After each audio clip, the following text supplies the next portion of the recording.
Parlons maintenant de l'acquisition des données. Un modèle environnemental est défini comme un modèle qui peut prendre des données brutes et les transformer en informations utiles pour la synthèse, la simulation et la prédiction.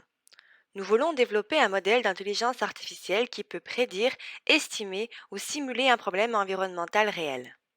Le modèle doit être efficace en termes d'exigences de calcul et doit démontrer une compréhension adéquate du problème à résoudre. L'acquisition des données peut coûter cher.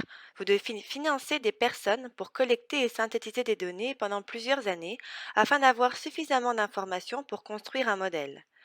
Différents tests peuvent nécessiter une instrumentation coûteuse.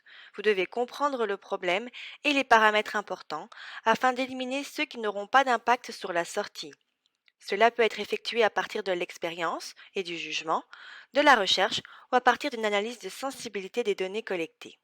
Les prochaines diapositives illustrent le processus de modélisation environnementale.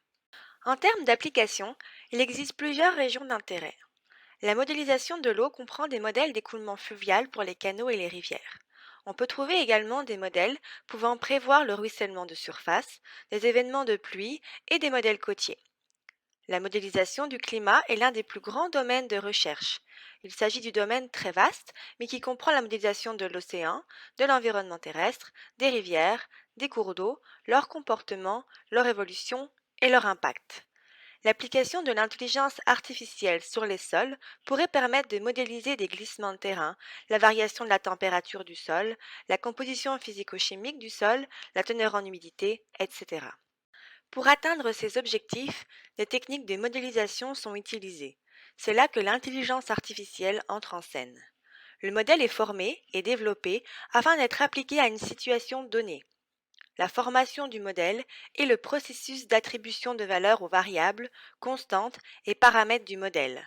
Ces valeurs sont utilisées comme entrée du modèle pour produire une sortie. Ce type de modélisation est souvent utilisé pour les systèmes de prévision et d'alerte précoce, ainsi que pour l'évaluation de l'impact environnemental. Par exemple, on peut utiliser des modèles d'intelligence artificielle pour prédire les tempêtes et leur gravité. Ou encore, on peut développer des modèles d'intelligence artificielle pour étudier l'impact de la construction de grands projets sur la flore et la faune entourant le site d'un projet.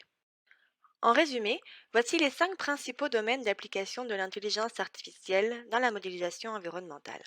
Un autre point important concerne la modélisation de la dynamique des populations et de l'écologie de l'habitat. Par exemple, quelles sont les variations de population au sein de différentes espèces, comme le bison, et la prévision des futures populations et de leur taux de croissance. En modélisation de l'eau, on distingue des modèles d'eau de surface, des modèles de ruissellement et des modèles d'eau souterraine. Leurs comportements vont être très différents. De nombreuses municipalités du Québec doivent faire appel à de la modélisation d'eau souterraine dans le cas de captage d'eau municipale et de la protection de leurs consommateurs. On rencontre également des modèles d'eau souterraine qui traitent du transport de panaches d'eau contaminée, de leur temps de transport et de leur interaction avec l'environnement souterrain. Les modèles de ruissellement sont importants à des fins agricoles. L'eutrophisation résulte principalement du rejet anthropique de nutriments provenant des pratiques agricoles. En modélisant la quantité de ruissellement produite lors des tempêtes, cela peut aider à atténuer l'érosion des sols et son déplacement vers les milieux aquatiques par exemple. La modélisation du climat est très large. De nos jours, une grande partie des recherches se concentre sur l'impact des changements climatiques sur l'environnement naturel. La modélisation écologique traite de la modélisation de la dynamique des populations, de l'écologie des communautés et des habitats. Il s'agit de la modélisation des changements de population au fil du temps, des relations entre les différentes espèces, leur interaction avec d'autres espèces et leur environnement. La modélisation du sol comprend toutes les interactions sous la surface du sol. Le domaine est très large. Il comporte plusieurs applications: tremblements de terre, glissement de terrain, liquéfaction du sol ou encore modélisation agricole. Nous avons également parlé de la manière dont nous pourrions utiliser la modélisation pour prédire les niveaux de nutriments dans différentes régions de notre champ.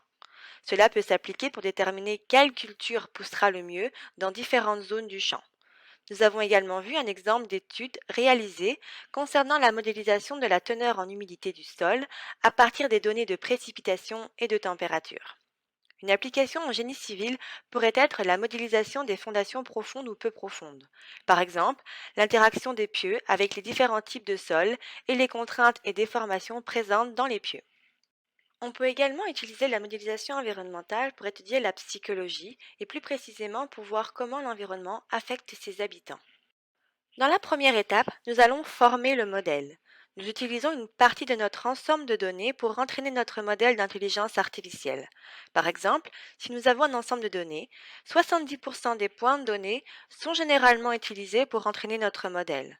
Cela donne ce qu'on appelle l'expérience du modèle. Le modèle s'adapte et itère ses paramètres et constantes pour pouvoir prédire la sortie. Il tire au hasard des données et s'entraîne à prédire la sortie qu'on lui a imposée. On passe ensuite à la validation. On cherche à montrer comment le nouveau modèle fonctionne par rapport à ce qu'il connaît. En général, nous prenons les 30% restants des points de données et exécutons le modèle en utilisant les valeurs d'entrée. Ensuite, nous comparons les prédictions du modèle aux résultats de sortie connus à partir des données. L'analyse de sensibilité est l'endroit où nous évaluons l'impact des paramètres d'entrée. Certains sont plus importants que d'autres pour produire un bon résultat. Il est peut-être possible d'éliminer certains paramètres qui rendraient l'acquisition des données moins chère et plus rapide. La modélisation intégrée est une technique qui combine un ensemble de composants interdépendants. Elle peut par exemple combiner des modèles, des données et différentes méthodes d'évaluation pour former un autre modèle qu'on appelle un système de modélisation. Ce système de modélisation sera plus applicable à notre problème environnemental. Pour terminer ce module, l'un des éléments les plus importants de la modélisation environnementale est la problématique de comportement. Cela fait référence aux décisions que le modélisateur prend concernant son approche.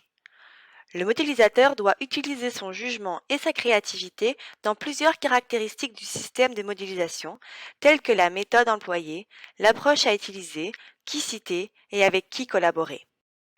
Merci à tous pour votre attention et bonne semaine.